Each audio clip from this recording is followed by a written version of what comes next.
Hi, my name is Bey Logan, and welcome to this special Hong Kong Legends DVD version of Jackie Chan's Police Story.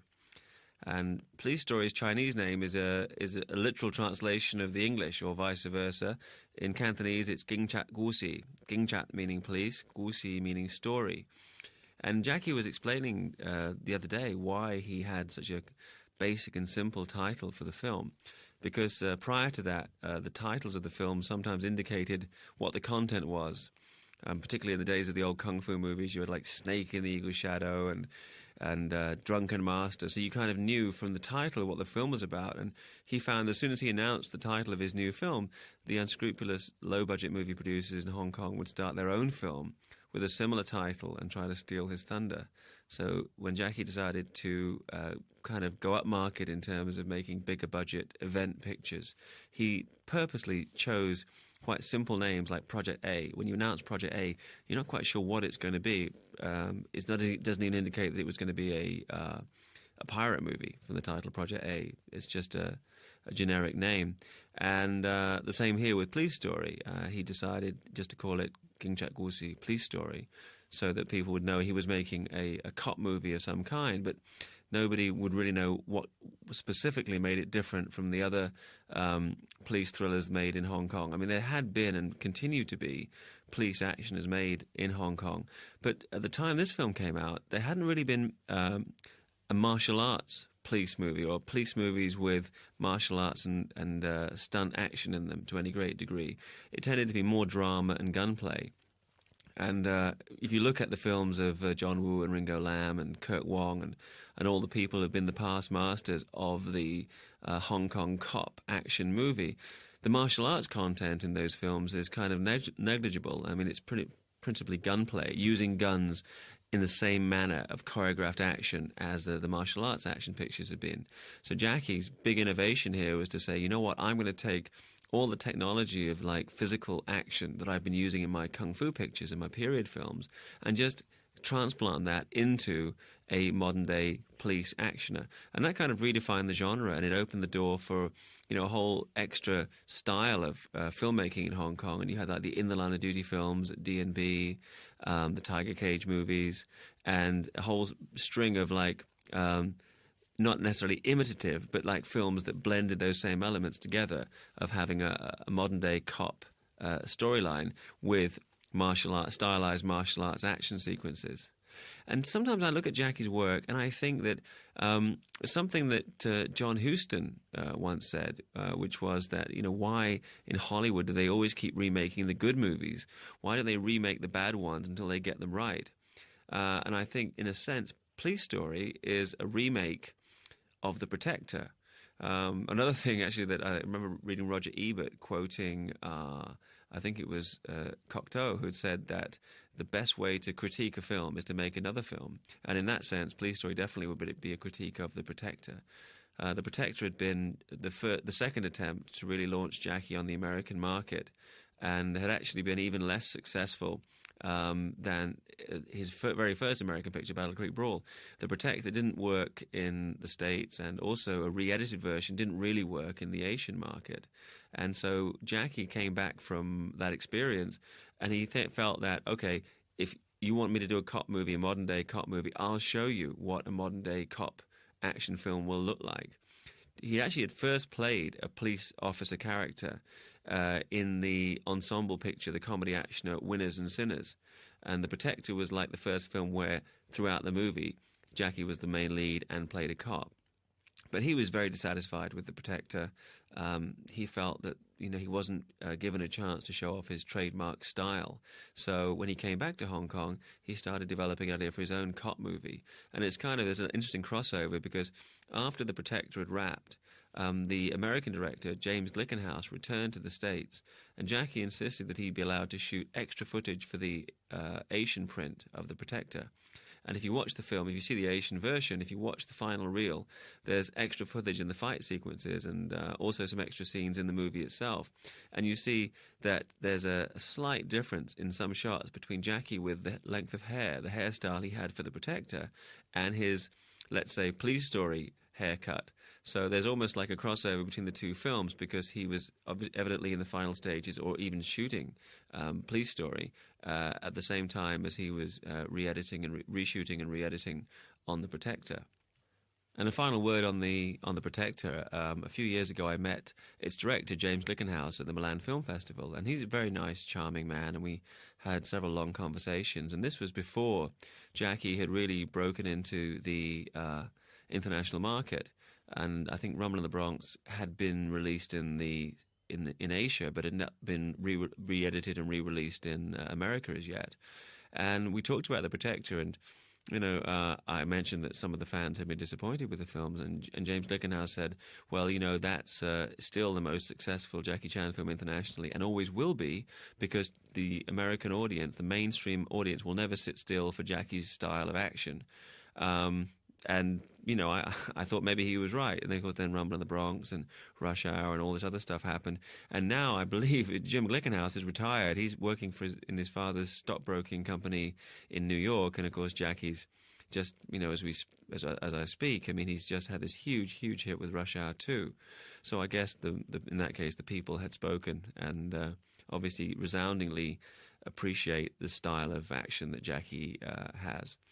So after that little bit of backstory, here we are in the thick of the fray and the drug bust in the shantytown. The shantytown was specially constructed out in the new territories of Hong Kong. There still are a few of these remaining. They're basically corrugated iron structures on these precarious hillsides, which were put together by immigrants or low-paid workers who couldn't afford Hong Kong rent or couldn't find a place to live convenient for where they were working. So they would buy corrugated iron and create literally their own homes. And basically family units would stay together in these expanding families, these expanding villages. The government in recent years has taken some steps to demolish the few remaining shanty towns. There used to be a very sizable one just down the hill from the Golden Harvest Studios. So I wonder if Jackie, in driving to work every day, used to go past and look at that and think, wow, wouldn't it be great to drive a car down through the shanty town? And obviously wouldn't be a smart idea to do that in an actual thriving shanty town. So this one was constructed specifically for the purpose of the sequence that we see at the end of this, which is going to be the car tobogganing sequence. Jackie, previous to this, had been known for his physical action in terms of martial arts, and had just begun to move into doing his own stunts and to be known for doing specific, extravagant stunts in his films. But he'd never been known to do vehicular action. And this was the first film where he really started applying that same imagination that he'd applied to martial arts to car stunts. And he wanted to find something that would really impress people to show that he had moved into a new arena. And this sequence was pretty much it. I remember being privy to a conversation between him and the Rush Hour director, Brett Ratner, because Brett had been knocked out by Police Story. And he suggested that they remake the film in the States, and I think the shantytown scene was going to be in Mexico or somewhere like that, and they were basically going to take the film beat for beat and remake it in English in the US, with Jackie, of course, and with Brett directing. And I think one of those projects that fell by the wayside. But it would have been interesting to see. I've always felt about the film as a whole that it's got amazing action sequences, but the structure probably needed to be worked on in the middle part of the movie. The screenplay is credited to Edward Tang, who is Jackie's long-term pet scriptwriter. But I think it has to be said that Edward doesn't really work in the manner of Hollywood scriptwriters in terms of being commissioned to write a script and or pitching a script to producers or coming in with a finished script that's discussed and planned and storyboarded prior to production. His main working method is to kind of coalesce all of the different ideas that Jackie has on a day-to-day basis into some kind of cohesive story structure. And as is evident from the way he moves physically, Jackie's mind leaps from idea to idea and concept to concept at the speed of light. So it's quite a challenge, I think, for Edward and the other scriptwriters Jackie works with to try to maintain the cohesiveness of the whole project and also incorporate the action and comedy that Jackie demands. But obviously they succeed, and the team works, and this film was a huge hit for Jackie, and he's often cited it in interviews as his favourite of his own movies, of the movies he's directed himself.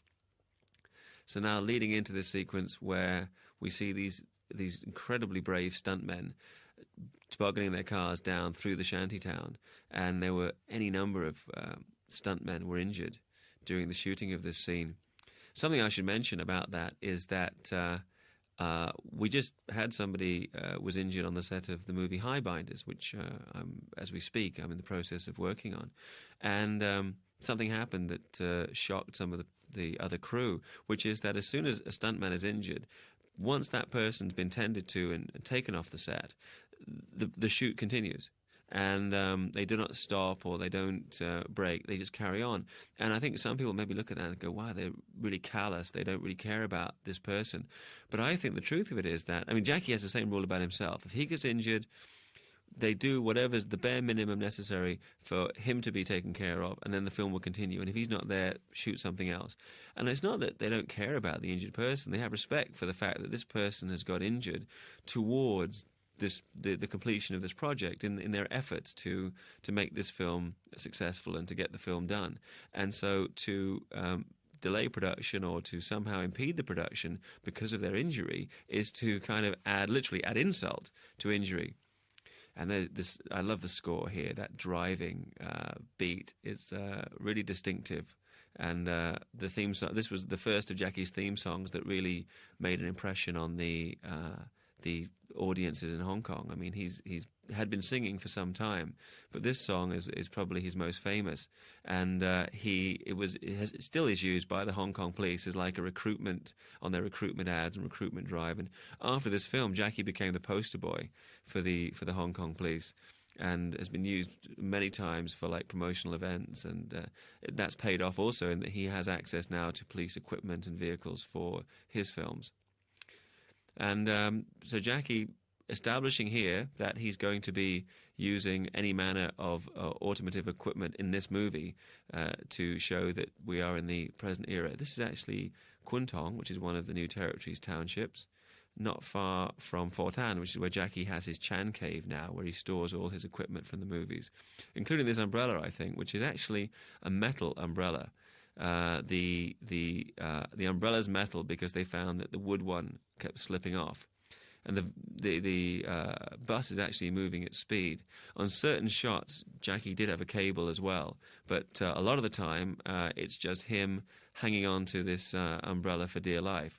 And it's still a very risky stunt, because I think when you're attached to any fast-moving vehicle, one slip and it can be. Now this is just as it looks. I mean, he's basically off the side of the bus and catching on the side and hanging on for dear life. We actually recreated this for a documentary I did called Jackie Chan My Stunts. And he was, we'd said, listen, just lean out and tell us what happened. But Jackie being Jackie, of course, he had to jump off the side of the bus. It was a tourist bus. It wasn't a double-decker. And hang on to the umbrella. This is fantastic stuff. I mean, and it really adds a new level to Jackie's character to see him performing these kind of physical feats in a contemporary environment. Interesting to see also how many times scenes from Police Story have been lifted off have been borrowed, let's say, by Hollywood filmmakers in the succeeding years. I myself, I don't think anything wrong with this whatsoever. I mean, a lot of the fans get up in arms about the fact that Sylvester Stallone borrowed a particular stunt involving this bus for his movie Tango and Cash.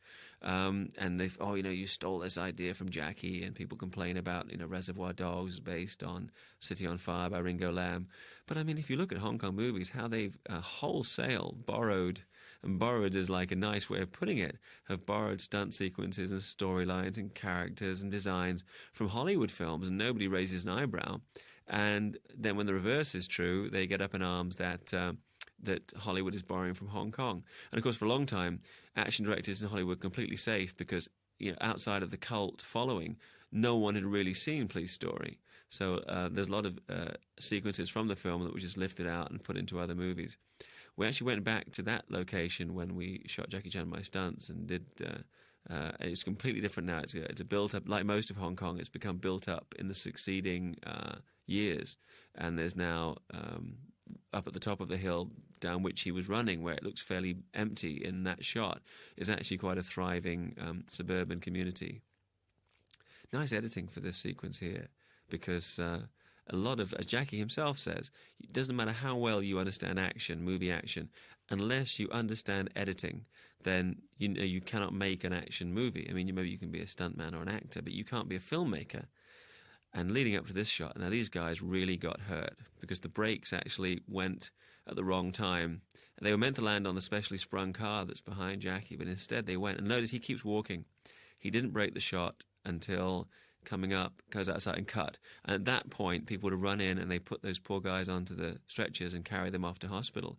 Thankfully, they were not permanently or seriously injured, but it was a heavy impact with the road. And Jackie says he just heard them land, carried on to get the shot, and then after cut, they were taken away. And again, it might seem callous, but if you think about it, if he had stopped and got out of character and immediately turned around to see if these guys are okay, at some point, if you're going to respect their efforts and you're going to do that scene in the movie, and for whatever reason, technically the shot couldn't be used, you're going to put 2 more stunt guys through the windows, and that means you're doubling the risk. 2 guys have already got hurt. So he carried on, kept the shot, and thankfully the stuntmen lived to fight another day. And that, of course, that stunt you can see at the beginning of Tango and Cash, when Sylvester Stallone fires his gun in the air, and I think Robert Zadar, the big-jawed bad guy actor, is one of the guys flying through the windshield. We're at the police station here, which is an actual police station that's been redressed for the movie. It's actually not on the back lot. And introducing on the right there, Tung Biu, or Uncle Bill, of Bill Suk, who's a veteran of the Hong Kong film industry, and is one of the most is a regular player in the Police Story series and its spin-offs and sequels. By night, he's a race commentator. He's a racing pundit. You see him on these long. I mean, there's hours and hours of race commentary. I mean, horse racing is the only form of legalized gambling in Hong Kong, and I think, as most people know, Chinese people, they really love to gamble. So the horse racing is an incredible hot topic, and so Tung Biu has made a living for himself as a pundit in the newspapers and on TV, and also as an actor. And he's a fine character actor and somebody that Jackie's worked with. You can see him in Miracles and many other of Jackie's movies. And you see him in all the Police Story films and films like First Strike and Project S, which are like spin-offs and part of the Police Story series.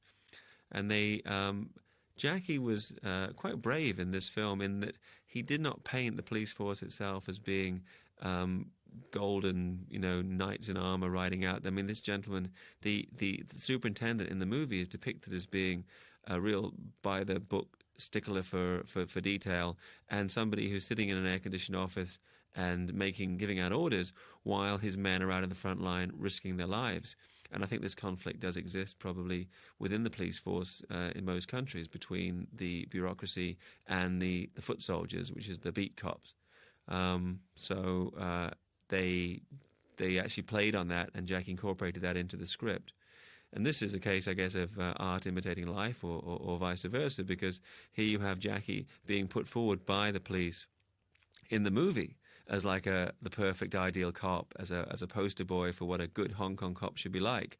And then, because of the film's success, apparently there was an increase in the recruitment of people wanting to be Hong Kong police officers. So the police were delighted to work with Jackie, and he really became and did photo shoots exactly like the one that we're seeing here, where he came out and said, join the Hong Kong police, support your local police. And it really started redefining Jackie, who up until then had been this kind of clownish, bumbling screen hero, into a more serious figure, somebody active in social issues and somebody who came to represent Hong Kong. So they busting an opium smoker, which is probably one of the main, what at that time was one of the things that Hong Kong police officers had to do. Quick plug for the Marine Police. And this was the poster shot for a number of the movies, the shot of Jackie on the motorbike and with the helmet. And looking back on the film, I think that Jackie's aim with this film was to make a movie that would really communicate with an audience he hadn't reached before, because it's very much a film driven by its plot as well as by just a series of action sequences strung together with spectacular stunts and fights. He's actually taken some effort to flesh out the relationships between the major characters and to have a plot-driven film. And it's not that Hong Kong movies had not had that before. It's just that generally, when you'd had action movies, if you go back to the 80s, the golden era of Hong Kong action movies, I mean, the plot of most of those kung fu pictures could be written down on the back of a matchbook with a space to spare. But here he actually does take some effort to plot the film out. And we should mention there's actually several versions of the film. There's another version that was released in various Asian territories where the very opening of the movie has Jackie as one of Jackie's colleagues arriving at the station and getting like a sneak attack. It's his birthday and he gets hit with a cake. And that's paid off later in the film when Jackie gets the same treatment from him. And that opening sequence was kind of soft and evidently did not play for many markets outside of Asia. Here we have one of our two leading ladies, Lam Ching-ha, who's like in this film is the girlfriend of the main villain and somebody who becomes an unwilling witness against him, against the main bad guy played by Chu Yan. Chu Yan, the main villain, was a prolific Shaw Brothers director and then became a character actor and is still alive and well and working on TV in Hong Kong. But the ageless Lam Ching-ha, or Bridget Lin, was one of the great icons of Taiwanese cinema, Taiwanese romantic movies, and had appeared in dozens of films by the time Police Story was made, and then became more selective through the 80s and 90s and really turned in some wonderful performances. Probably, apart from Police Story, she's known for being one of the stars of Zoo Warriors from the Magic Mountain, and her last great performance was in Dragon Gate Inn. And she really went out in style, because I always remember Dragon Gate Inn. There's this fantastic top shot of her before she's sucked down into the sand, where she just looks up into the camera and she's just so beautiful and so radiant. And then after that, she retired. So she retired and she married the head of the Asian Esprit company, and they've had 2 children. And I know Choi Hark wanted to get her back in front of the camera to shoot a cameo for his sequel to Zoo Warriors. And he even said, look, no, you don't have to come on the set, you don't have to actually work on the film. We can shoot something in a studio against a green screen and we'll like CG you, we'll use special effects to put you in the film. And she wasn't interested. Part of the reason that actresses, when they retire, stay retired, is that their husbands do not like them working. I mean, the implication would be that this woman had to work because the husband could not support her, and that if an actress is retired and married a rich guy, he should be taking care of her. So she was retired, and she stayed retired. At the time Police Story was made, Bridget Lin was one of Jackie's best friends, as was her then boyfriend, an actor called Charlie Chin, who you may remember from the My Lucky Stars series. He plays like the handsome, suave, dapper ladies' man, and he also had a nice role. He kind of they played on his screen persona for the film Eastern Condors, where he plays like the girl chasing member of the Eastern Condors unit. But he was in his day was also a Taiwanese actor, and had been a major matinee idol in Taiwan. And that's when he'd met Lam Ching-ha, Bridget Lin, and they began their relationship, and they became good friends with Jackie. And she really hadn't, at the time the film was made, and she had not done a contemporary action picture. So Jackie said, "Look, I'm looking for somebody to be this character, to be to move the plot, and to be a central figure in Police Story. Would you like to do it?" And she came on board. And I think a lot of the overseas market of Jackie Chan fans, if they know Bridget Lin, it's from this film, because she made really quite an impact with the role. She's an ageless beauty, because, I mean, I saw her actually not so long ago in the Peninsula Hotel, and she looked just as lovely as she does here. So whatever product she's taking, maybe she should market that. But then I guess she doesn't want to do any business, because her husband was not up for that. Here's the exterior. We're actually in the central area of Hong Kong, and Jackie was lucky that he got access to these facilities, because often in the days of doing action films in the 80s, it was very hard to get permission to shoot on location anywhere in Hong Kong, and a lot of the time you had to shoot illegally or shoot on the streets and stay one step ahead of the police. And a friend of mine, I remember, told me once he was shooting a car crash scene in Central for a movie, and he was a Westerner, and he'd just been working in Hong Kong for a short amount of time. And the scene was that two cars crash, and they get out. He and another guy would get out of one of the cars and run off. And they did the first take, and he gets out the car and runs off. And he noticed as he was running that there was one of the other grips was running, one of the other crew was running along next to him and really acting, and really looked like he was terrified. And he thought, wow, this guy's really, a good actor. And they looked over his shoulder. He saw these people apparently dressed in policemen's outfits running along, blowing their whistles. And he was like, wow, those extras really look like policemen. They looked over his right shoulder, and there was the cameraman carrying the camera and running. And that's when he realized, of course, that they were not extras. They were real policemen, and they really were running from what was basically an illegal car crash that had been staged in Central for this film. But that wasn't for Police Story, and Jackie, because of his position in the industry, and also I think because of the content of the film, got unprecedented support from the local police in terms of where he could and could not shoot in Hong Kong. And the film's really benefits from that, because it gives, even though the action is extravagant, and even though the martial arts sequences, the fight sequences, are by no means realistic, there is a certain feel of verisimilitude to scenes like this, where we're evidently in something that very closely resembles a police interview room. And in some of the other cop movies that have been made previously, and even the old black and white movies, everything had been shot on a stage, and you could tell, because they really hadn't mastered the art of disguising sound stages so that they would look like the real article. The sequence we're about to see coming up is one of the comic highlights of Jackie's career, where he's trying to scare this witness into cooperating. So he secures the services of one of his fellow officers to play a mad killer to invade her apartment, and then he defends her, and supposedly she'll be so grateful to him for defending her that she will then cooperate with the police. And there was some talk about a movie, I think it was going to be Jackie with Roberto Benigni, but they were going to do a kind of an action picture together, or a comedy action picture together, and had the idea to recreate this sequence. I think Benigni was going to play the part that's played by Mars, For Sing, who plays the cop, the other guy who's been hired to, or not hired, but who's been approached to come in and pretend to be a killer. I don't know if they're still going to do that movie, but that'd be another example. That would be an example of Jackie recreating his own work from Police Story, rather than the normal instance, which is that he was his work was being borrowed by Hollywood filmmakers. And there's Mars in his fright mask. Let's talk about Mars for a minute. Mars' Chinese name is For Sing, which means Mars, like the planet Mars. And he is an old friend of Jackie's and a colleague from when they were both stuntmen together, and you can see them on the set of the movie Unicorn Fist with Unicorn Chan, these two stunt guys, and the bonds between them are very, very close.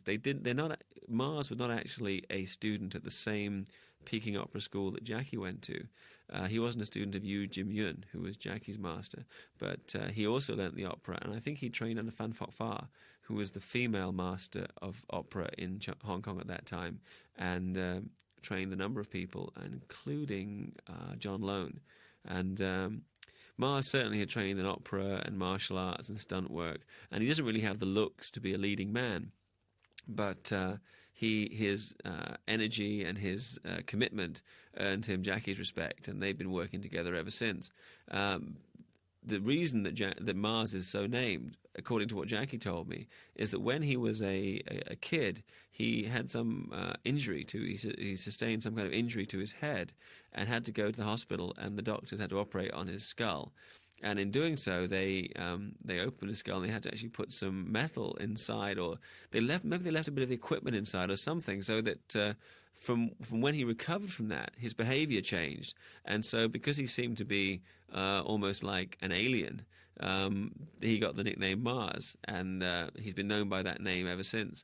And fans of Jackie's movies will have seen him in almost every film from Dragon Lord onwards, and he had a co-starring role in Dragon Lord. Previously, he'd actually been a leading man in a movie called Lady and the Lackey and the Lady Tiger, which was at Seasonal Films, which was the company that Jackie had worked with when he'd made Drunken Master and Snake in the Eagle Shadow. And the producer, Msiyun, was looking for other stuntmen, martial arts actors to do comedy martial arts movies with. So he gave Mars a chance, and they did Lackey and the Lady Tiger, which is not a bad martial arts picture, but it suffers from the fact that really Mars is does not really have the look of a leading player. As a supporting man, he's great. As a stuntman, he was working until recently at TVB, working out all the wire rigging and stuff for them. And that's one thing about Jackie's filmmaking family, is that once they've been established in the business and learned their craft, they can then earn a living anywhere else. It's almost like it has been in the past, like an informal stunt school. And I believe now Jackie has plans to formalize that, so that there will actually be an official Jackie Chan action movie stunt school, so that people who want to learn his specific style of filmmaking, everything from shooting scenes like this to stunts to editing and all the other attributes of Hong Kong filmmaking, they can go to the Jackie Chan school to learn, and that's being planned at the moment. But the timing here is great, and Bridget had not really done this style of action before, and in fact nobody had, because this movie really is groundbreaking in terms of changing the way in which action scenes were shot. It's trying to strike a balance between realism and the kind of extravagant fighting scene in the kung fu movies. The reason I think that there was previously had not been much in the way of martial arts fighting in cop movies was that, as is not the case in, say, the UK and some other countries around the world, the Hong Kong police are armed. So it was harder, I think, realistically, to find situations in which policemen would be using specifically martial arts techniques to deal with criminals, because they have guns. So this was the fact why people like John Woo and the other cop and gangster movie filmmakers focus more on gunplay than they did on fight action sequences. And Jackie in this film broke new ground because he put the two together side by side, and pretty much it works. I mean, he's using a gun until such time, or in whichever circumstances a cop would use a gun, whereas they also allow time for those instances when he doesn't have a gun, or it's not suitable for him to be firing bullets at people, where he does use this kind of hyped up kickboxing that his style had evolved into. And I was listening to him the other day. He was doing an interview for the BBC and describing his progression as an action filmmaker and the reason why he always had to stay one step ahead of the competition. And he said, when he did comedy, kung fu and drunken boxing movies, everybody followed him. Then he did like the kickboxing, hyped up kickboxing, action, modern style cop films. Everybody followed him. Then he started doing incredibly dangerous stunts and nobody followed him. So at that point, he realized that he had to come up with more and more extravagant and dangerous stunt sequences in order to maintain his position as the king of Asian action cinema. And certainly Police Story delivers. I mean, we have the toboggan, the car tobogganing at the beginning of the movie, and then, of course, by the very end, we have the sequence in the shopping mall, which still stands out as one of the most consistent and high-impact action sequences Jackie had ever shot. Here, I think a blatant opportunity to keep Lam Ching-ha in her lingerie for as long as possible, and I'm sure none of the male, and maybe none of the male, and even some of the female viewers are quite happy to see Bridget, thus attired. And we're leading up now to the first martial arts fight sequence in the film, so let's talk a little bit about how Jackie's on-screen fighting style had evolved. Back in the days of the Kung Fu pictures, it really devolved down to two guys duking it out in a wide shot, and these long protracted takes with the rapid-fire exchange of techniques back and forward so that it became almost dance-like, the choreography of the sequence. And Jackie was somebody who really looked at new ways in which you could show action on film. And besides just having a long take with two guys fighting, that you could use fast editing and playing with camera speed to add impact to the fight sequences. So really kind of applying the technology of filmmaking to the already very highly accomplished technology of Hong Kong fight sequence choreography. And in this film, he broke new ground by having several people running in and out of frame for him to fight at the same time, rather than the old-fashioned style, which was one guy at the front of the frame duking it out with the lead, while there were like 8 guys running back and forward trying to seem busy. So here we have the setup, the old baby in the pram, fake baby in the pram stunt, and here comes the stunt team. And actually, if you look carefully during this sequence, you can see a van parked in the background with the JC Stunt Team logo. So I guess that's a kind of product placement. And at the time the film came out, the Hong Kong audiences embraced it wholeheartedly. I did hear criticism from some fans in the West that they felt the action was too fast, and you can completely understand why. I mean, if you consider that the films that they had seen of Jackie were like Battle Creek Brawl and The Protector, which are very solid in terms of the action choreography, you can see why they would think this movie is almost too fast. You saw that high kick there and a moment ago, which is an example of Jackie using editing to kind of just cut in on the point of impact and use the power powder to add impact. And after that, I mean, the action, of course, moving too fast for me to do a racing commentary, but there was one of the stuntmen flipping in the air before hitting the ground. Again, something that you hadn't seen in a contemporary Hong Kong action film. All kinds of movements were used in the period movies.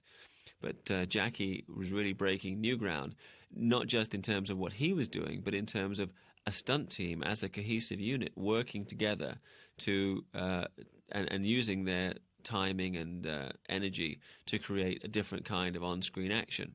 And this is the first time, really, that the Jackie Chan stunt team got to show its stuff. And they, apart from, of course, the martial arts fight sequences, there's also any number of stunt scenes in the film. And Jackie really formed the group specifically for this film. The Singar Band was formed specifically towards doing Police Story, and is still in existence in various ways, shapes and forms up until the present day. And I think probably it's one of the great badges of honour of anybody who's worked in martial arts action pictures to have been a member of the Jackie Chan stunt team.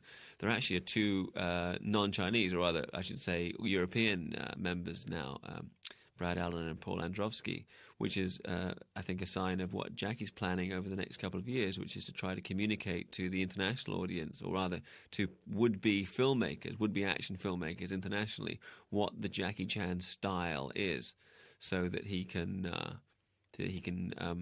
communicate to the next generation all the information that he's learned over his past 20 years of filmmaking, 20 years plus of filmmaking. Jackie himself, of course, a huge car nut, and when you consider how much he loves cars and loves driving, it was kind of it took him a while, I guess, to find a movie that would really allow him to show that off. And Police Story was it, because he's driving various vehicles, or various vehicles are featured throughout the film.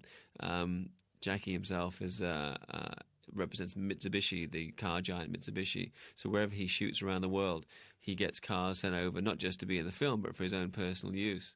As I'm speaking, I'm in Dublin for the movie Highbinders, and Mitsubishi kindly sent over a number of Jeeps for the use of Jackie and his stunt team and personnel. So that relationship has continued on from the period of Police Story up until the present day. Talking about action sequences, a lot of the interviewers have asked Jackie about, do they speed up the film? And of course, this is a misnomer, because if you speed up the film, you actually slow down the action. And if you slow down the rate at which you shoot the film, then when you play it back, the action on screen seems quicker. And this is what Jackie had done, and he had played back. He was playing around with film speed and editing for this film, and some of the stuff that now might seem fast and jerky, or that did seem fast and jerky at that time, now it's totally the accepted style of Hong Kong action films. Here's the other leading lady, Maggie Cheung, Joe Man-yok, and one of the roles that really put her on the map. She and Jackie worked together many times. She was in the other films of the Police Story series, but I feel she was increasingly sidelined, particularly in Police Story 3. She didn't come off very well opposite Michelle Yeoh, who was playing a much more proactive role. But she had been an entrant she was educated, Maggie Cheung was educated in the UK. At one time, she was working in a supermarket on Gerrard Street in London's Chinatown, and she was she came to back to Hong Kong to enter the Miss Hong Kong pageant, and she didn't win, but she attracted enough attention that she got to offers to make films, and she was in any number of these chase the girl comedies. There's Paul Wei, who was a key member of the Jackie Chan stunt team at that time, and in the original opening of the movie, he's the guy that gets the pie in the face from Jackie and the guy. So this was kind of paying back that gag, but of course we don't get that gag now. Going back to Maggie, this was actually one of the films she did before she had her teeth fixed. If you notice, her teeth are slightly different here. And she used to have a kind of a slightly more goofy screen persona. And she actually had dental work done prior to the movie Center Stage, which Jackie Chan produced and Stanley Kwan directed. And it was about the tragic story of an actress called Ruan Ling Yu. And it was an award-winning film. It didn't make any money, but it was an award-winning film. And they're one of the many times in his career that Jackie has showed the audience his butt. Speculate as you will, but that's happened in any number of films. We took great measures to avoid doing that in High Binders. Nice Leroy Neiman print on the wall behind Bridget. Then I guess the designer actually put that there. Unlike most Hong Kong action films, a lot of this stuff was actually shot on location. So set dressers would come in and redress an existing apartment, as they've done in this case. So maybe Jackie had collected these Leroy Neiman boxing posters and decided to incorporate them in the shot. But Maggie Cheung went from doing window dressing, wallflower roles in Hong Kong movies, and from supporting Jackie in films like this one and Project 8 Part 2 and any number of other films, to becoming, I think, the most acclaimed Hong Kong actress of her generation. And most recently, you may have seen her in the film In the Mood for Love, directed by Wong Kar-wai. And she did actually break into the action scene with Heroic Trio, in which she co-starred with Michelle Yeoh and Anita Mui. But for a long time, because she's not an action practitioner, she was restricted to girlfriend roles, as she is here. And though she actually does some stunts herself in this film, and in Police Story 2 was very seriously injured when a stunt went wrong. She's not an on-screen fighter as such at this stage, and it was later that she showed her stuff in Heroic Trio and really established that she could swing a fist of fury with the rest of them. A quick note about the Cantonese version of the film. At the time Police Story was made, films were principally shot without sound in Hong Kong. The reasons for this were many. It was a very noisy and difficult place to shoot sound, and also many of the actors in the film would be speaking different dialects, Cantonese, Mandarin, and other dialects. There was also the fact that they often were working from incomplete or non-existent scripts, meaning that sometimes you really didn't want to record too much. You just wanted to dub in the sound later, and that's what they did. They used to dub the whole film after the movie was finished. And only rarely would the actor actually dub his or her own dialogue. More often than not, they had voiceover artists who would work from film to film. And in this case, the voice here is not Jackie, but in fact is his regular voice double. And the audience did not get to hear Jackie's real voice until Police Story 3, which was the first movie that Jackie did where he shot sync sound, which is actually recording sound live on the set. This is such a great... The fans always love this sequence. And it's really... It's actually quite cruel because poor Maggie gets abused in this scene, and indeed in the other Police Story films. It really seems to be the worst fate in the world to be Jackie's on-screen girlfriend, because if you survive the film, then you get subject to this kind of abuse. And she was pretty game. I mean, that's one thing about Maggie. Even though she did not have any action training as such, she was gung-ho, and she really tried to keep up with whatever she was asked to do in the films. And talking about Jackie's influence, I noticed that he's wearing this kind of green one-piece jumpsuit in the film, which was something, exactly the same outfit was worn by one of the bad guys at the opening of The Protector. So maybe that's where he was influenced in that particular costume choice. And talking about Jackie being influenced by films that he did that did not work, I think there's actually, you could make a case, there's kind of a through line for that, which is, for example, Project A, which was a pirate film. Prior to that, Robert Clouse, the director of Battle Creek Brawl, had developed a film for Jackie as like a follow-up, which was called Blood Island, which was going to be set in the 1930s. And it was going to be or rather at the turn of the century, and it was going to be a pirate movie set in the South China Sea. And I'm not suggesting for an instant that Jackie actually stole the idea from Robert Clouse, but I do think that they had discussions about the movie, and it may have set the train of thought running in his mind that he could do something with a pirate film, and that became Project A. And they never got to do Blood Island because Battle Creek Brawl had done okay, but it didn't make enough money that you necessarily wanted to immediately re-team Robert Clouse and Jackie Chan. So that's an example really not so much of Jackie remaking a bad movie as taking a concept that he'd been working on and taking it in a whole new direction in the Asian market. And he's, I think, constantly done this. I mean, you could almost look at something like Miracles as being semi-influenced by Battle Creek Brawl, because even though the storylines are totally dissimilar, like I think Jackie probably would look at something like Battle Creek Brawl and say, here's a film where we've incorporated my style of action into the 1930s setting with all these sharp suits and hats and everything. And the fact that the idea of doing an action martial arts action picture in that milieu paid off with Miracles, which is obviously set during the same era, and also makes use of the same kind of costumes and the hats and all the cool stuff they used to have in the 30s. I mean, I thought the 30s probably was the coolest time to be a man. You know, definitely the outfits were a lot slicker than anything that we wear today. And Jackie in his apartment late, and there's Paul Way again on the phone. Paul's like a top stunt guy for Jackie and sustained many injuries over the years. Very good with, not really a martial arts fighter as such, but very good with vehicular stunts, and still working in the industry to this day. I mean, he and Jackie came to a parting of the ways some years ago. But at the time that this film was made, you can see him in Young Master. He plays has a brief scene where he plays the master of like a rival school. And here we are in court, and you'll notice that the lawyers are all decked out in the Queen's robes. At the time this film was made, Hong Kong was still a British colony and was administered under British law. And so they still wore the wigs, and it was very much... And actually, contrary to what we see in this scene, court cases were conducted in English, that the judges were primarily expatriates, and they employed translators to interpret the testimony of Cantonese-speaking witnesses. And of course, as time passed and the handover happened in 1997, the moves were made that cases could be conducted entirely in Cantonese, and that's happening more and more at the moment. But for the purposes of this film, I think it was probably felt it was cumbersome.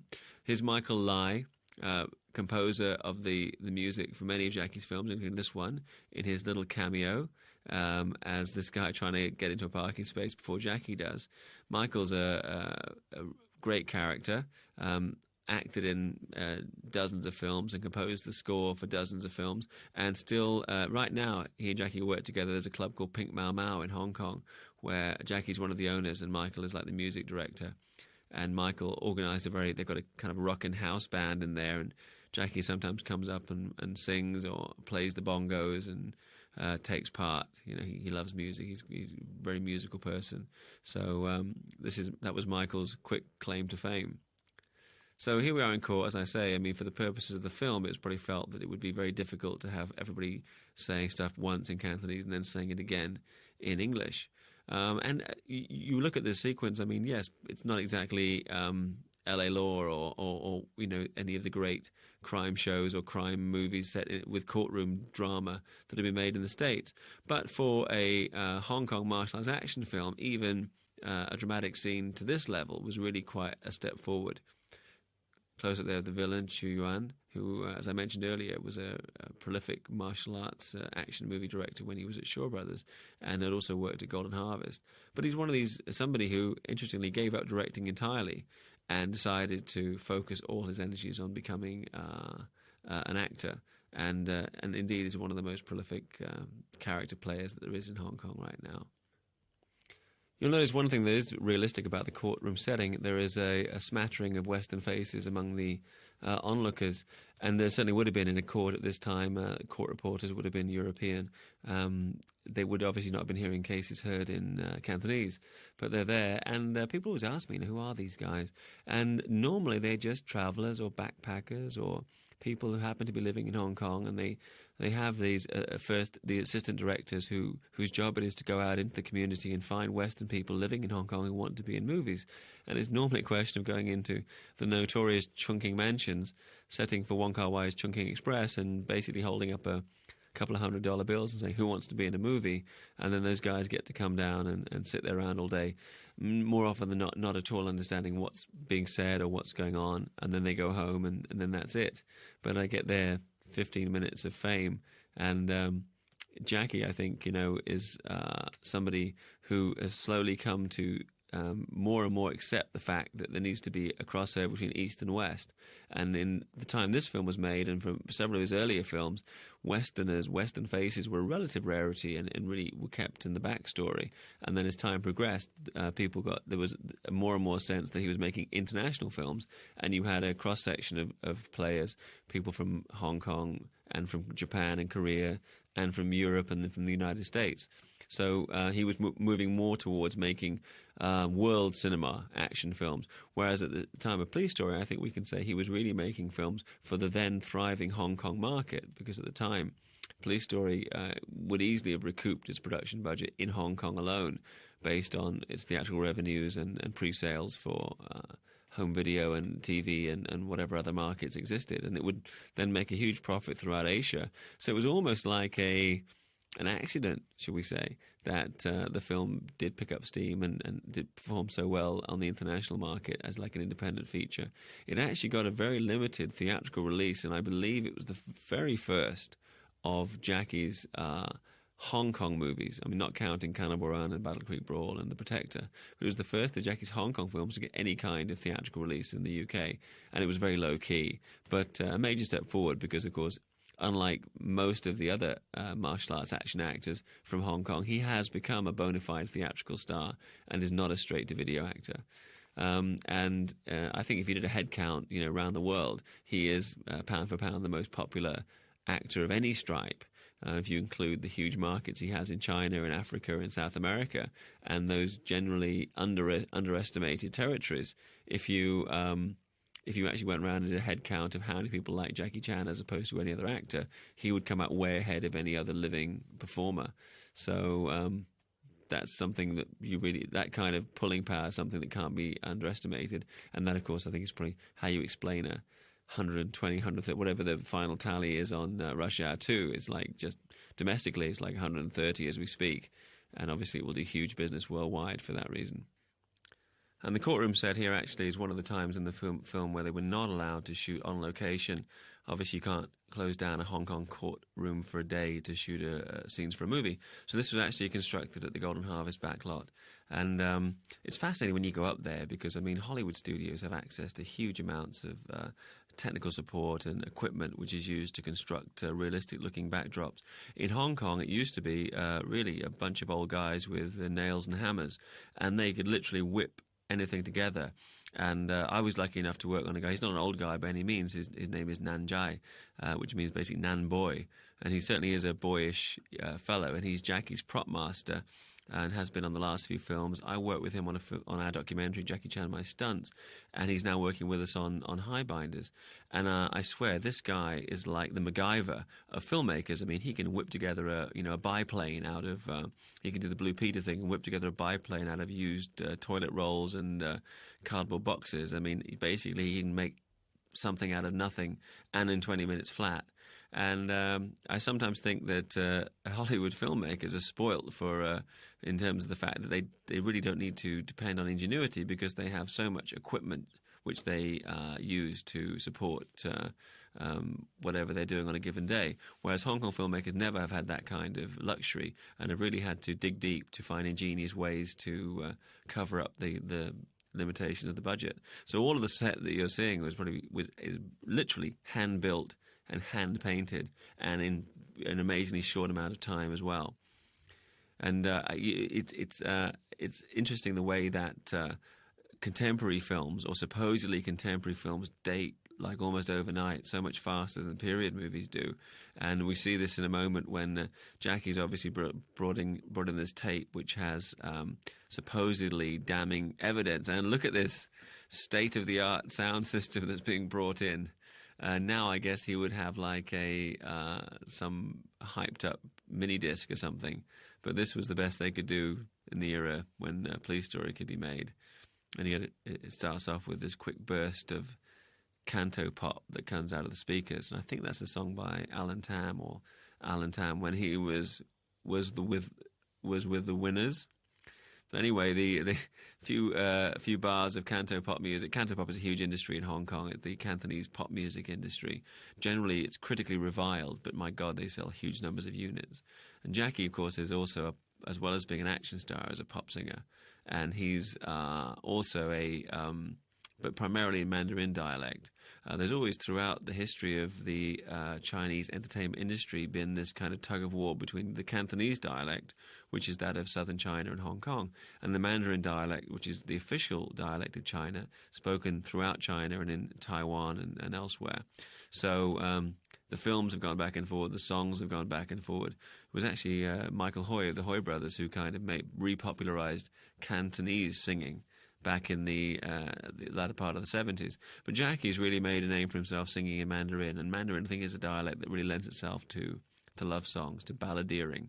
And he's, a good singer. I mean, just the other day, he's on the set, he was serenading our leading lady, Claire Filani, and she was just knocked out because I think everybody thinks of him as being this cute action guy. He's the exterior. This is actually the genuine law courts. They were over on Hong Kong Island, and if you went back there today, you'd see it was exactly the same, except for the fact that there are now even more accommodation blocks and office blocks that are towering over this square. And a slight difference there between the interior and exterior. If you look at the tan on Jackie's face, always an occupational hazard in Hong Kong when you're shooting, because in the heat of summer it's so hot. You go out and shoot and suddenly you come back very brown, and if you've shot interiors at a different time, they might not match up, as there's a slight differentiation throughout this film in terms of Jackie's skin tone. He's naturally quite pale. I mean, if you remember him in Snake and Eagle Shadow, that was his natural skin colour.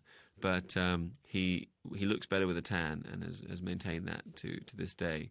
So a lot of people have said to me, talking about Jackie recently, that he actually looks even more vibrant and energetic and better looking in person than he does on screen. Normally the opposite is true. And I think there is something to be said for his rude good health and his high energy levels. And when you meet him in person, girls who think of him as, maybe they respect him for doing stunts, but they don't think of him as being like a babe. When they meet him in person, several female friends of mine have said, my God, he's so much more handsome. So perhaps filmmakers, hopefully, with Highbinders we're doing that, but I mean, hopefully filmmakers will play to that and shoot him in such a flattering light that we actually capture on film some of the energy that he exudes in private life. This sequence was actually trimmed from the international print of the movie, so we didn't get to see Jackie on television.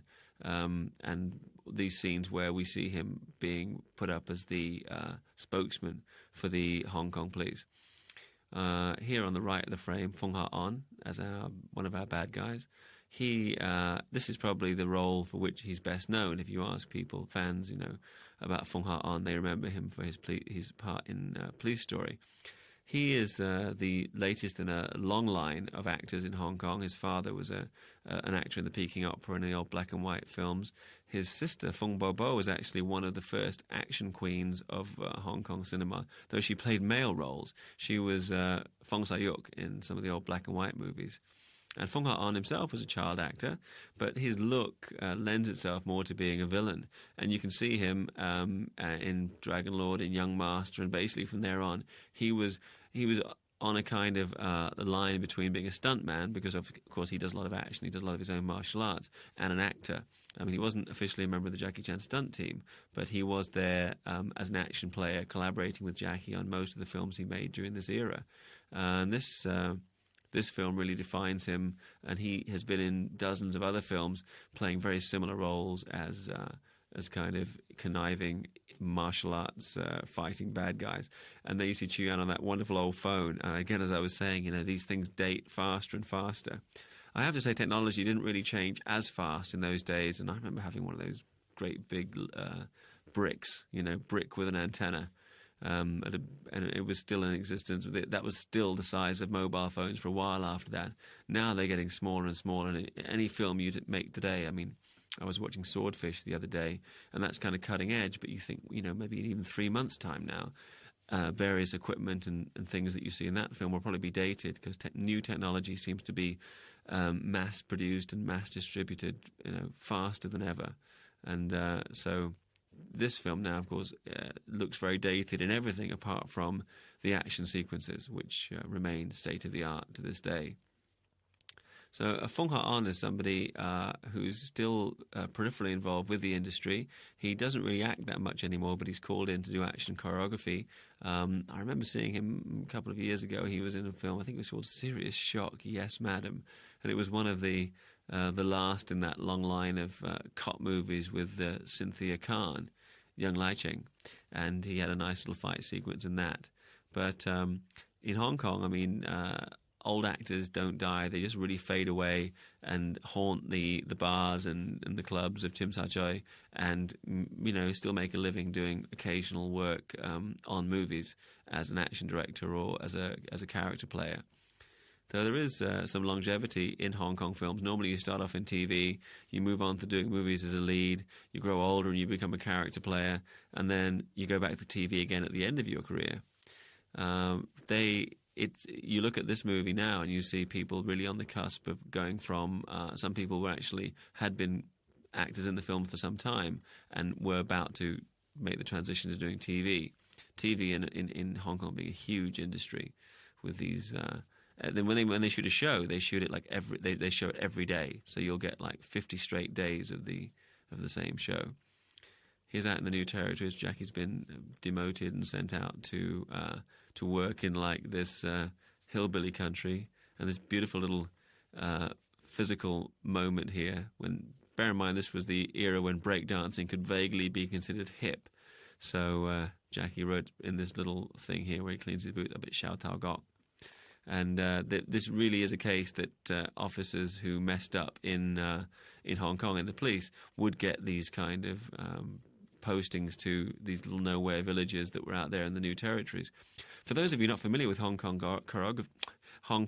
geography, the Hong Kong consists of Hong Kong Island, Kowloon, which is, for want of a better word, the mainland or the peninsula of territory that comes down from China towards Hong Kong Island, and then beyond that, the new territories. And of course, the whole of that area was leased to the British up until 1997. And we see this place, the setting here now, is actually up in the rural New Territories. There's Tai Bo, who's a character actor and former stuntman.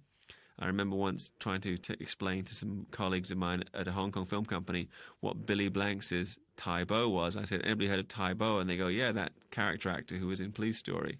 So there you have this guy's Tai Po, T-A-I-P-O, and of course what Billy Blanks has is his Tai Bo.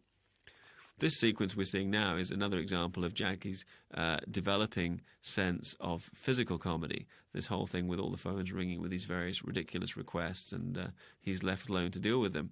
And it's an example of something that Jackie's his way of working on a scene like this would be that he would ask the set dresser to put together an office set featuring whatever you would find in an office.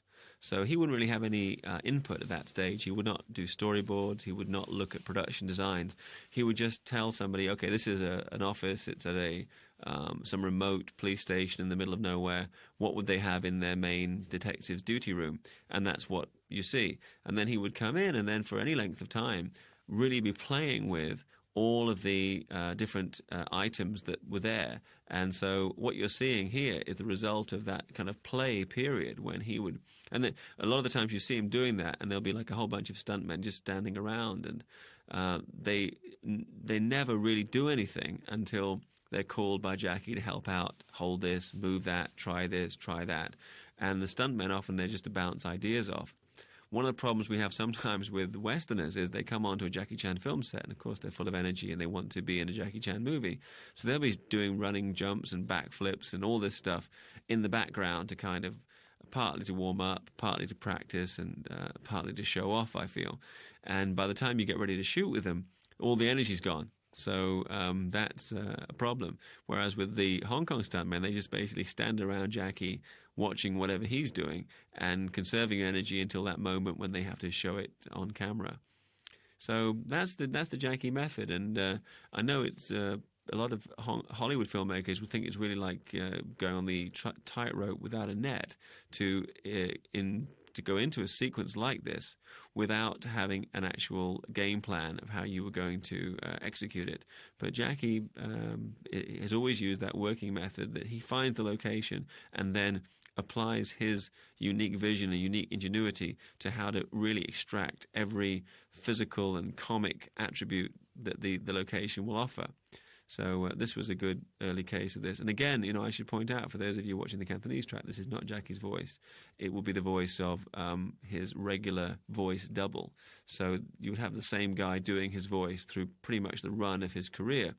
And Police Story 3 was the first film where he said, hey, we're going to have sound in this movie. And they actually recorded live sound. And that was the first time, I think, that Hong Kong film audiences had gone into theaters and heard the real voice of Jackie Chan. Otherwise, of course, they'd heard it on TV and stuff like that. But in the movies, they never had. It was always somebody dubbing. And the syncing really left a lot to be desired. And some people have said, gee, you know what, the sync's out. But that's not the fault of the people restoring and releasing these films. In many cases, at the time the film was originally done, it was not the original actor. It was produced, the sound was actually being done, the syncing was being done in a race to get the film ready for a Chinese New Year release.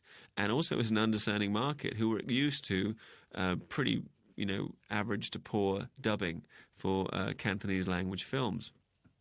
And just then, I mean, there's those quick moments of dexterity which are on the screen for just seconds. Would that we could see the many thousands of hours of footage of outtakes that lurks. I mean, I think Jackie still has the record from Dragon Lord of so they say over 1,000 takes for a single movement during the shuttlecock sequence. So he really is the king of multiple takes. Somewhere in the bowels of Golden Harvest, in their warehouse, there are all the unseen footage. There is all the unseen footage from all of Jackie's films from the 80s onwards. And I hope one day somebody will actually have access to that and see what's there, because I think there's a real treasure trove there, documenting the development and the style and the deleted scenes and all of the materials relative to this guy who's one of the most amazing physical comic actors of his generation. Then we have the scene with Maggie and he establishing their relationship. And this is the kind of thing that Jackie probably would improv on the set, which is that he would say, well, we have the car. What would make the scene more funny? Okay, the car hasn't got any brakes. And then in 5 minutes flat, the guys have to whip up the phone box for it to crash into. And that's often the way that things work on a Hong Kong movie. And it really freaks out Hollywood filmmakers when they cooperate with Hong Kong people, because it seems like there's no planning. But part of the energy, I think, comes from the spontaneity of the way that they construct the sequences. There was a couple of scenes actually cut from the film, scenes between Jackie and Maggie Jones' character.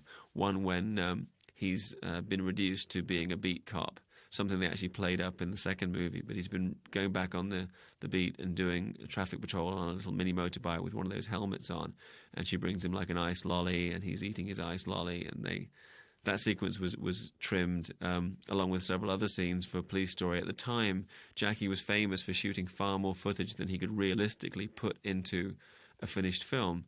And so, as I mentioned, there's loads of unseen footage from Police Story. And this shot coming up, again, is doesn't really advance the plot, but it's a good example of Jackie to show how he can make use of any object, any time for a stunt scene, and also using slow motion there. Again, probably people would think that's not greatly innovative, but Jackie was really one of the first people to come in and say, okay, I am now going to explore ways in which I can use filmmaking technology to communicate different things in my established action and stunt sequences.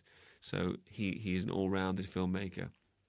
And here's one of my favourite little incremental moments of Jackie Chan dexterity, which he's done several times after. This was the first time, if you watch it, he's going to go over the gate. And several people have noted to me how much they like these little touches in his films, which are just little throwaway moments, just the way he goes over when he seems to defy gravity. And then again, coming up here, I mean, he's just had that lightness of body and that he totally different action style. Bear in mind, this film came out, people like Stallone and Schwarzenegger, and it was the Rambo and Commando, and these movies were at their height. And when you look at Police Story and you see Jackie's, light-footed performance, it really makes those Hollywood action movies seem very sluggish and stagey. And just the action, the style of the action itself, but also just the physical dexterity and grace of its star. And we were talking earlier about the fact that with cop movies you do have an issue about the fact that cops have guns. So here we have a textbook case. Jackie, as a police officer, coming in to rescue his witness, Lam Ching-ha, is armed. Of course, doesn't realise it's a setup. And he wants to lead it into a martial arts sequence. So you have to have a scenario in which he's disarmed and he has to actually fight using his hands and feet rather than shooting people from a safe distance. Because people really want to see in a Jackie Chan movie him jumping around the place with that unique style. This is actually a villa by Clearwater Bay out in the New Territories. And Jackie now going actually this kind of short, fast and furious sequence. And it's really no more realistic than the old Kung Fu movies. It seems more realistic because of the fact that they're doing more basic techniques and dressed in street clothes. And whereas in the old Kung Fu movies, basically you'd exchange 50 techniques and nobody would fall down. Here you see one kick and bang, this poor guy go through. And he may have been a Jewish stuntman because he says something very much like "oi" when he hits the ground. And Jackie, again, you can see has come on the set using what's there, the ironing board just now, then the glass table. And this would have been done the same with that white-clad foot with the leg with a foot at the end that kicked him in the chest then would actually have been a fake leg, because this was another trick that Jackie often used, where it wasn't necessary to see the whole body of the other person. He would just have like a leg, which would be like a fake leg with a shoe on the end, and then have somebody poke him in the chest with it. And that meant you could control the shot much more easily than having somebody genuinely kick him every time. Another trick of the trade, I'm sure everybody already knows about, but we could talk about it anyway, and something that he employed when he reshot the ending of The Protector, is to simulate a kick to the head, which is obviously very hard to do with control. He would actually get a pair of trousers and a sock and a shoe, and you'd put that on the arm, on someone's arm, and for a close-up shot, that arm would look like a leg, and it would come out, and obviously almost everybody has far more control and dexterity when they're using their hands as opposed to their feet. So they would, use the hand to kind of almost slap the face, but it would look like you'd been kicked. And that's another technique that you see used in this film. This scene coming up, obviously it wasn't Bridget Lin who was going off the side of the roof, but the poor stuntman that did it, he obviously it's a dangerous, very dangerous stunt, because of the shallow nature of the pool and because of the gap between the ceiling and the water itself. He did it one time and survived, and he was really happy. And Jackie said, no, you have to do it again, because the first time the guy had done it, he had just fallen straight like a rock, and Jackie wanted him to wave his arms like he was terrified, basically to stay in character. So the poor guy had to do it a second time, which is par for the course if you're a member of the Jackie Chan stunt team. So the fix is in, as they say, as they're going to knock Jackie out and frame him with the murder of a fellow officer with whom he's had something of an antagonistic relationship. And coming up is a shot that unfortunately you couldn't do anymore because they were shooting in Kai Tak, near Kai Tak Airport, so that you could actually have a plane thundering overhead at the appropriate moment. Now, of course, the airport's been moved out to Lap Kok, and for that reason you can no longer shoot the same kind of incredible scenes with the airplanes thundering low over Kowloon City. Jackie's old office in Kowloon Tong used to always get planes thundering over every few minutes, and it was a good investment though, because now that the airport's moved, it's very quiet there, so the property values have gone up. So at the time, people were like, "Why the hell are you putting up with these planes going overhead?" And Jackie actually had the last laugh because I guess they knew way ahead of time that that eventually a new airport would be built. Here we go, and Jackie wakes up on this outcrop of land, and this piece of land will probably be familiar to those of you like me who wasted their youth watching kung fu pictures, because it's a piece of land with a good view of the harbour beyond and of the waters surrounding Hong Kong, and was actually used as a location in any number of the old Shaw Brothers and Golden Harvest movies as a setting for fight sequences. Though they used to kind of cheat the angle so you couldn't see the buildings beyond. They really just showed the open sea, because of course most of the films were period movies. This scene is typical of Jackie because, I mean, normally he's playing like a happy-go-lucky daredevil cop or a daredevil hero.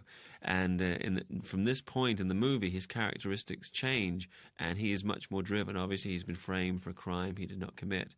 And he has more of a take-no-prisoners attitude. Quick plug there for Dongfeng, the Oriental Daily News. This scene is almost beat for beat and shot for shot the same as a scene in an earlier movie called Dragon Fist that Jackie did for the late director Lo Wei. And I don't know to what degree he was influenced, but there's a scene in that movie where he and the leading lady are beneath like a sheltering area and having a conversation. And they're a nice cut from Jackie on his teeny tiny moped to those Judge Dredd vehicles and the cops heading off from the cop shop. And now here he is. He's on the wrong side of the law. Most of the guys playing the cops are members of the Jackie Chan stunt team or action guys who were working in Hong Kong at that time. This was something that in Hollywood you don't tend to get too much of that, because there seems to be a very firm division between town and gown, between actors and stuntmen. But in Hong Kong, to save time, because there are no union restrictions to speak of, anybody who was a stuntman would also be drafted in to play supporting roles in films. Obviously, didn't happen the other way around too often. Though Jackie himself has done stunts for other people in his own films, in films which he himself has starred, which I think is probably unique. But they would, so often when you see henchmen or bad guys running around in the background, the guy playing the part is a stuntman, and of course that saves you so much time and energy, because you basically got one guy in one costume and he's doing his own stuff. And if Jackie needs to beat up a bunch of henchmen, he doesn't have to worry about doubling them, because they're his own people and they already have the timing.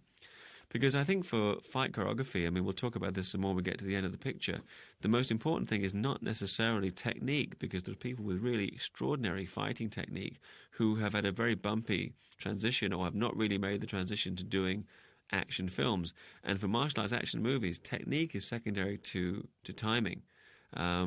This scene coming up is, I like it because it shows Jackie having a rare chance to show his force as a dramatic actor.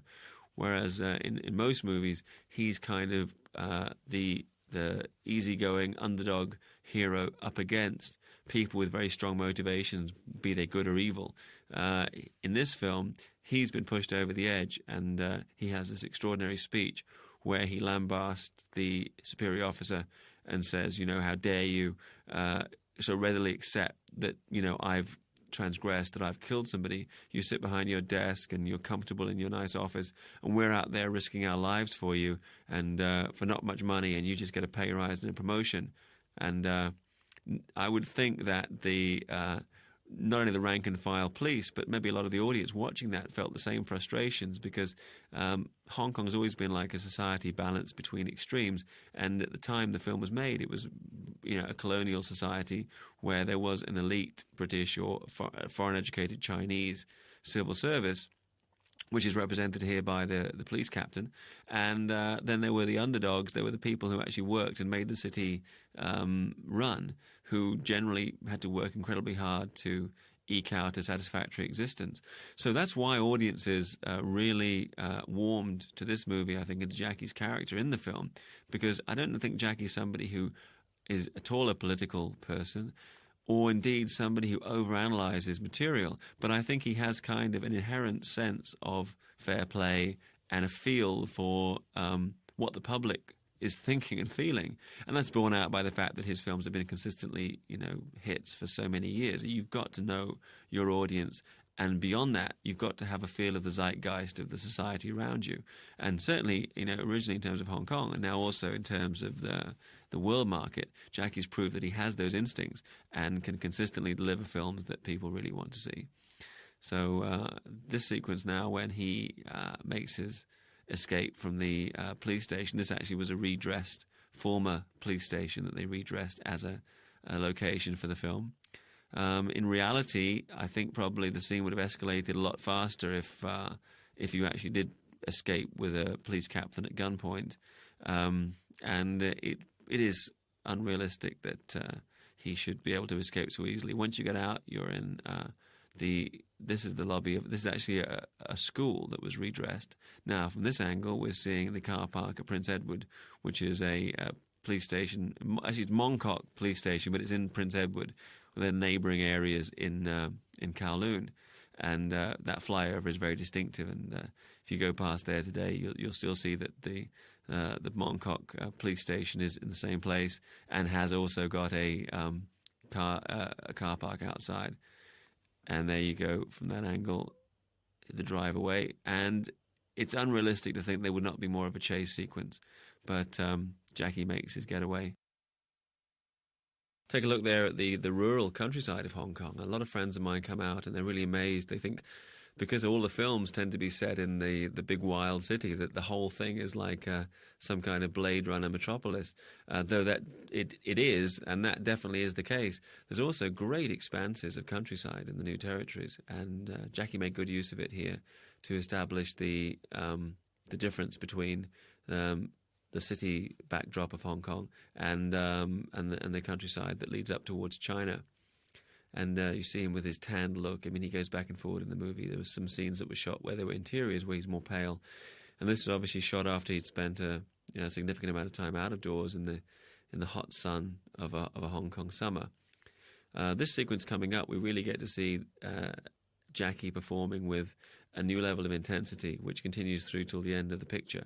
And I really like this shot because he's really playing a tough cop. I mean, he really is this kind of guy who's had enough and he's going to bounce back. And I think audiences really, at this point of the film, they're like, yes, go after the bad guys, kick some butt.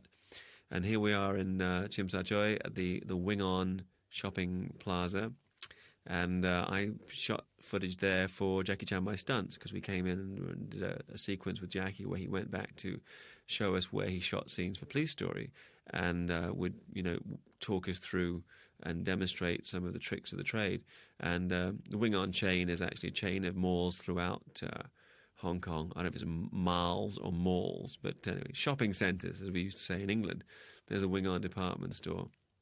And when we did Jackie Chan My Stunts, we went in there and it was a real pain because we had to pay a huge amount of money.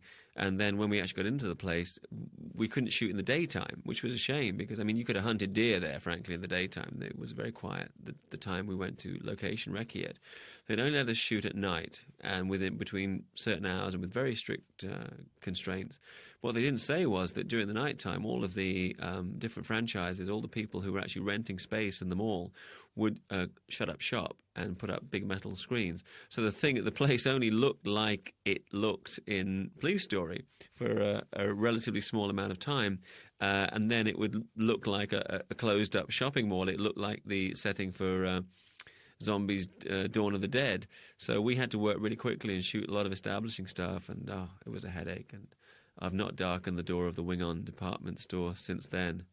But they certainly, Jackie, when shooting this film, he really got his money's worth in terms of the support that they gave him and the access to the centre, because they were shooting basically as soon as the store closed for the night. Jackie and his crew would move in. They would refigure the set and refigure the place so that it fit the requirements of the scene, and then they would go into slam and bang, and they really had to shoot very complicated, very demanding action sequences with all broken glass and all these bits and pieces, and have the place cleared up and ready for business the following morning.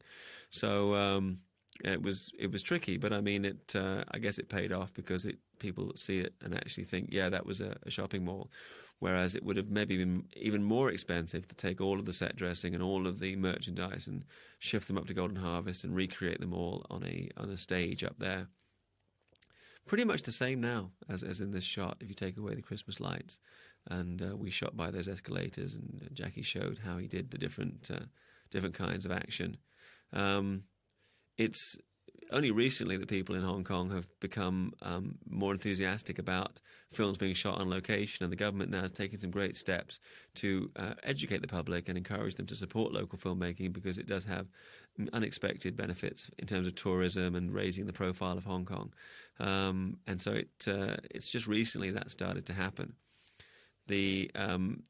And I don't know whether Jackie Chan Police Story was the first. It certainly was an early film to use a shopping mall as a setting. It always used to be warehouses, used to be the setting for the final fight.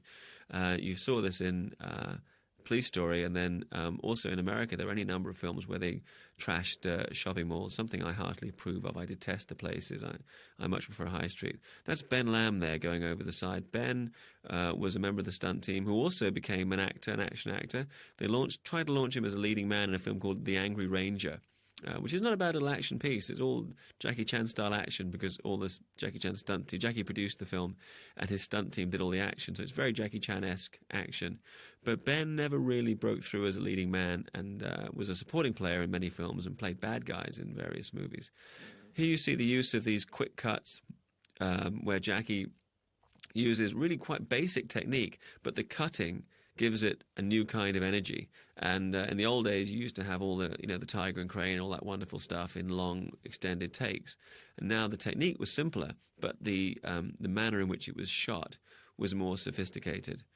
And people who were not familiar with Jackie's work, I think this is a good introductory film, or a good introductory sequence, because we get to see here this incredible shot, which you'd never see a Hollywood lead doing, of him going off that side, down, crashing down, doing his own stunt, getting up, so you see it's him, and then going back into the fray.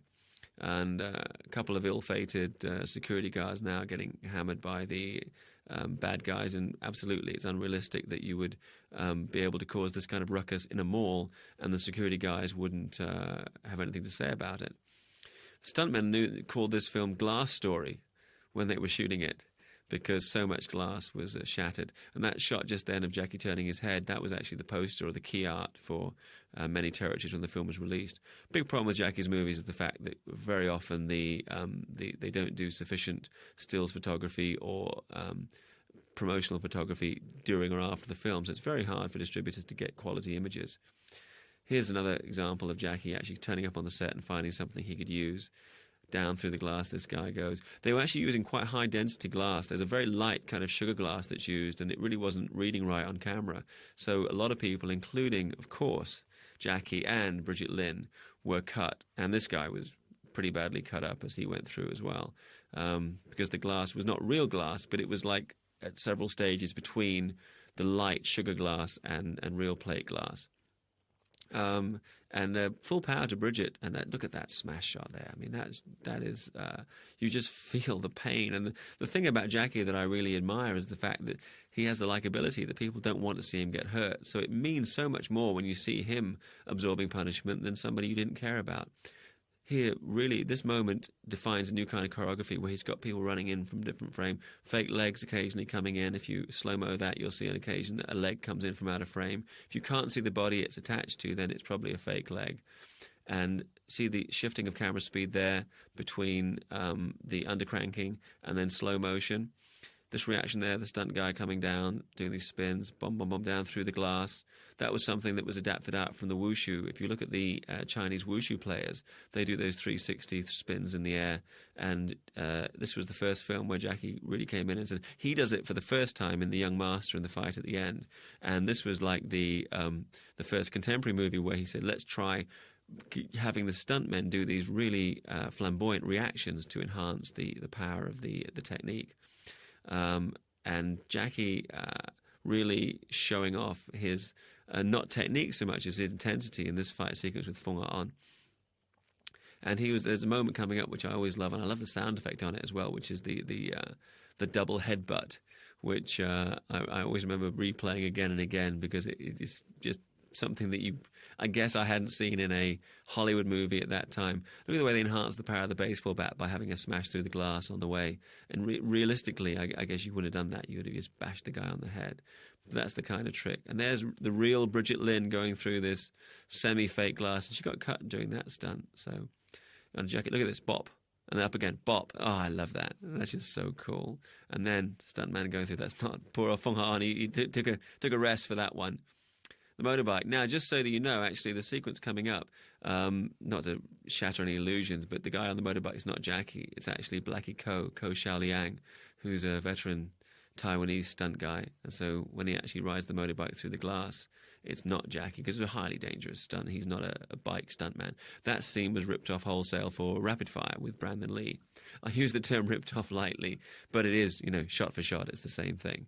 And Brandon himself in interviews accepted the fact that he and his colleagues had been through their library of Hong Kong action movies and found sequences that they could incorporate, and gave credit to that. Jumping down onto a moving escalator, that's quite tricky. It's a difficult jump anyway, but if it's moving, then necessarily the landing, when you land, you're much more likely to be twisted and to twist your ankle on landing. Now leading up to our the major stunt of the picture, which has been talked about at length by Jackie, among others, but it's still an extraordinary stunt sequence. I mean, he's going to jump from the railing across to this pole, down through these electrified wires, which have got like live currency going through them. But one thing people may not realise is that actually the jump itself, once he reaches the pole, though he can be badly burnt, is relatively safe. The big problem is that he has to make the jump to cover the distance between the railing and the pole. And if he fell in there, then that's it. He's history, because there was no way he could have survived the fall. They had actually stuntmen on the floor below, and if he was going to fall, they were meant to grab him, but fat chance. This is another one of the times Jackie brought in this idea of completely defying logic and showing 3 different takes of the same shot because the audience would enjoy it, which I think is Jackie's rationale for doing a lot of things in his films. And one reason the audiences love him so much is he doesn't care about realism. He cares about putting on a good show the audience will enjoy. And he certainly succeeded. And I mean, the sequence we just sat through then, I think, is breathtaking today. And maybe the phones are clunky and the hi-fi is clunky, but my God, we still don't see too many better action scenes than that shot in, I'm sitting here in 2001, and we don't see many better action scenes than that in much more expensive films. And there's been a number of big action movies this summer, and where I think the action, the weakest element has been the martial arts action sequences or the action stunt combat scenes. There's an alternate ending to the film, which occurs after Jackie, the point they cut here, which is where he has this kind of, he really plays to the gallery by having his character beat up this the mealy-mouthed lawyer and also the main villain. So he physically diminishes them. He physically takes them out. And he, after this, whereas we end with a freeze frame, in the more widely seen version, there's another print where he continues, he finishes beating up on the main bad guy, and then he goes outside, and there's a meaningful look exchanged between him, bruised, beaten, and under arrest, as he is, and Bridget Lynn, who's being taken away also under arrest.